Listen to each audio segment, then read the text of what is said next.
नमस्कार दोस्तों, आपका मेरे YouTube चैनल भक्ति ज्ञान त्योहार में स्वागत है। आज मैं आपको दशा माता की कथा सुनाने जा रही हूँ। अगर आपको ये कथा पसंद आई तो कमेंट बॉक्स में दशा माता की जय अवश्य लिखिए।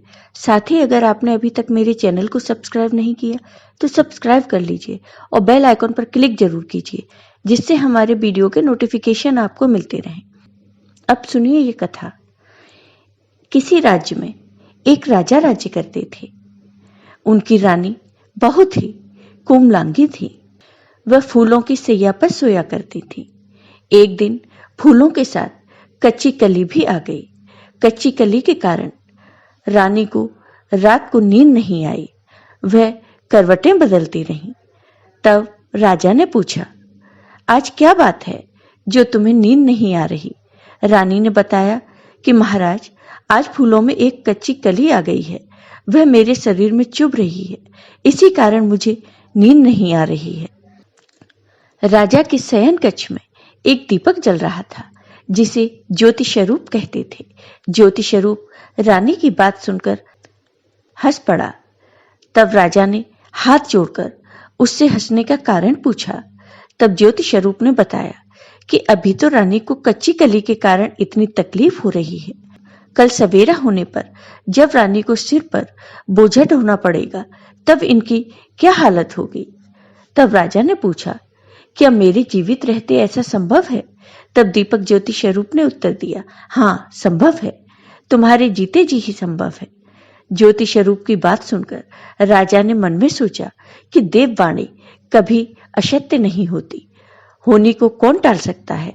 रानी को अवश्य बोझा ढोना पड़ेगा, परंतु यह हो सकता है कि यदि मैं इसे एक संदूक में बैठाकर समुद्र में बहा दूं, तो संभव है कि यह बोझ ढोने से बच जाए, क्योंकि समुद्र में डूब जाने पर बोझा ढोने से यह बच जाएगी। राजा ने उसी समय अपनी रानी से कहा, चलो मैं तुम्हें तुम्हारे मायके छोड़ आता हूं, कुछ दिन तुम वहीं पर रहना। रानी बोली, परंतु महाराज, मेरे मायके में तो कोई भी नहीं है, मैं कहां और किसके पास रहूंगी? राजा ने कहा कि तुम्हारे गोत्रज संबंधी वहां बहुत अच्छी दशा में हैं, मैं उन्हीं के पास तुम्हें भेज देता हूं। रानी ने राजा की बात मान ली। रानी ने बहुमूल्य आभूषण और कीमती वस्त्र धारण किए। तब राजा ने रानी को संदूक में बिठाकर नदी में बहा दिया। वह नदी समुद्र में ऐसी जगह मिलती थी जहां पर राजा के बहनोई का राज्य था। समुद्र से मोती निकालने का ठेका राजा के बहनोई ने ले रखा था। वह संदूक बहता बहता जब राजा के बहनोई के इलाके में पहुंचा, तो उसने मल्लाहों को आज्ञा देकर संदूक को समुद्र से बाहर निकलवा लिया। संदूक को उसने अपने महल के शयन कक्ष में भिजवा दिया और आदेश दिया कि मेरे पहुंचने तक इसे कोई नहीं खोले। राजा का बहनोई, जो उस जगह का स्वयं राजा था, उसके शयन कक्ष में संदूक के पहुंचते ही रानी को पता चला कि इस संदूक को राजा ने समुद्र में पाया है, तो वह फौरन शयन कक्ष में आई। उसने पहरेदारों को हट जाने को कहा। रानी ने संदूक को खोल लिया। उसे संदूक के अंदर 16 श्रृंगार किए एक स्वर्ग सुंदरी मिली।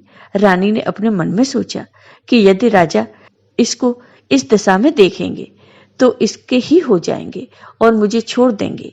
इसलिए उसने उस रानी के सब जेवर कपड़े उतारकर उसे फटे पुराने कपड़े पहना दिए और संदूक में बंद कर दिया। जब राजा बाहर से महल में आए, तो उन्होंने रानी को अपने शयन कक्ष में बुलाया और रानी से पूछा कि क्या तुमने देखा है कि इस संदूक में क्या है? रानी ने उत्तर दिया, मैंने कुछ नहीं देखा, मुझे नहीं पता कि इस संदूक में क्या है। राजा ने रानी के सामने संदूक खुलवाया, तो उसे संदूक के अंदर फटे पुराने कपड़े पहने एक स्त्री दिखाई दी, जो भिखारन सी लग रही थी।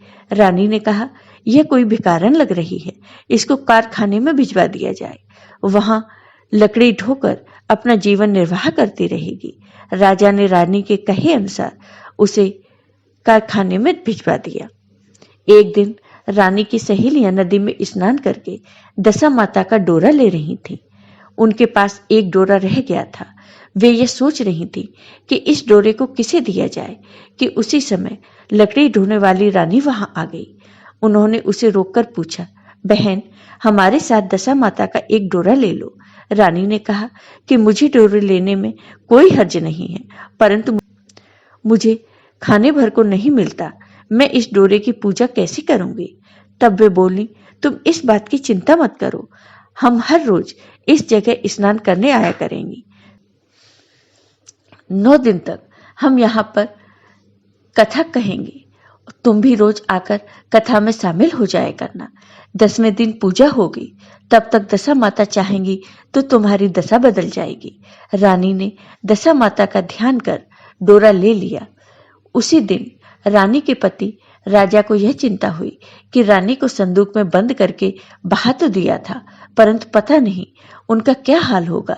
उसकी खोज खबर लेने के लिए राजा ने एक नौका पर बैठकर नदी की यात्रा करते हुए अपने बहनोई के यहाँ पहुंच गए। संध्या के समय वह अपनी बहन से बोले, मेरे हाथ पैरों में बहुत दर्द हो रहा है, किसी दवाने वाले को बुला दो। तब उसकी बहन ने लकड़ी ढोने वाली भिखारिन को बुलाने की आज्ञा दी। उससे कहा, आज रात तुम मेरे भाई के पैर दबा दो। वह बड़े संकोच में पड़ गई। वह अपने मन में सोचने लगी कि मैंने आज तक किसी और पुरुष को छुआ तक नहीं है। रानी अपने भाई के पैर दबाने के लिए उस पर जोर डाल रही थी, इसलिए लाचार होकर उसने हाँ कह दी। राजा के पैर दबाते दबाते रानी को उसके पांव में पदम दिखाई पड़ा। रानी चुपचाप रोने लगी। उसके आंसू राजा के पैरों पर टपक पड़े। राजा ने उससे पूछा, तुम क्यों रो रही हो? तुम अपना भेद मुझे बताओ, मेरे द्वारा तुमको कोई हानि नहीं होगी। तब रानी बोली कि जैसा पदम आपके पैर में है, वैसा ही पदम मेरे पति के पैर में भी था। पहले के दिनों की याद आ गई और मुझे रोना आ गया। राजा ने उसे पहचान लिया। राजा बोला, मैं समझ गया, अब तुम्हें पैर दबाने की जरूरत नहीं है। तुम्हारे भाग्य में जो लिखा था वह तुम्हें भोगना ही पड़ा। मैंने उसे टालने के लिए जो उपाय किया था उसका नतीजा उल्टा ही निकला। मुझे तुम्हें मेरे जीते जी लकड़ियां ढोनी पड़ी। सवेरा हुआ, परंतु अतिथि राजा सोकर नहीं उठा और न पैर दबाने वाली दासी ही कमरे से बाहर निकली। राजा की बहन को चिंता होने लगी।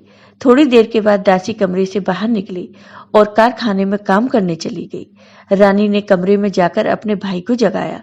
उसका भाई बोला, मेरी तबीयत ठीक नहीं है, मेरा सिर दर्द कर रहा है, मैं अभी आराम करना चाहता हूँ, मेरा मन भी बहुत व्याकुल हो रहा है। रानी ने पूछा, आखिर क्या बात है, कुछ तो बताओ।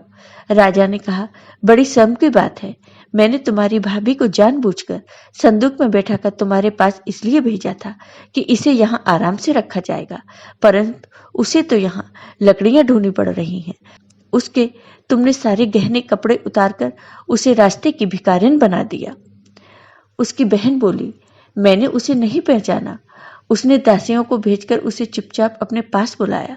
उसके आने पर बहन ने अपनी भाभी से माफी मांगी और उसके पैर पकड़ लिए। कुछ दिनों तक राजा अपने बहनोई और बहन के यहाँ रहकर रानी को साथ लेकर राजधानी में लौट आए।